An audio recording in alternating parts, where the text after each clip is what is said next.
সংঘর্ষে বা রাজনীতির কারণে জীবন দেয় সাধারণ মানুষ, জীবন হারায় একজন মায়ের সন্তান, একজন বোনের আদরের ছোট ভাই, কিন্তু আমি কোথাও দেখিনি কোনো এমপি মন্ত্রীর ছেলের জীবন যেতে।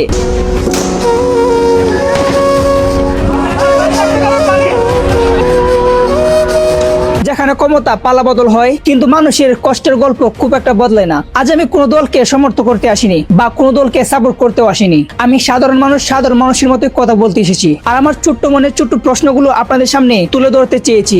বাংলাদেশের ইতিহাসে রাজনীতি বহু পরিবর্তনের সাক্ষী। আন্দোলন হয়েছে, সংগ্রাম হয়েছে, ক্ষমতার পরিবর্তন হয়েছে, কিন্তু প্রতিটি উত্তাল সময়ের পর সরকারের কাছে একটি প্রশ্ন থেকেই যায়, সব থেকে বেশি ক্ষতিগ্রস্ত হয় কারা? নেতারা নাকি সেই সাধারণ মানুষ যে শুধু শান্তিতে বাঁচতে চায়, যে শুধু শান্তিতে দুমুঠো ভাত খেতে চায়? কারণ তারা খুব ভালো করে জানে তারা যাই কিছু করুক না কেন, দিন শেষে তাদের কর্ম করে খেতে হবে।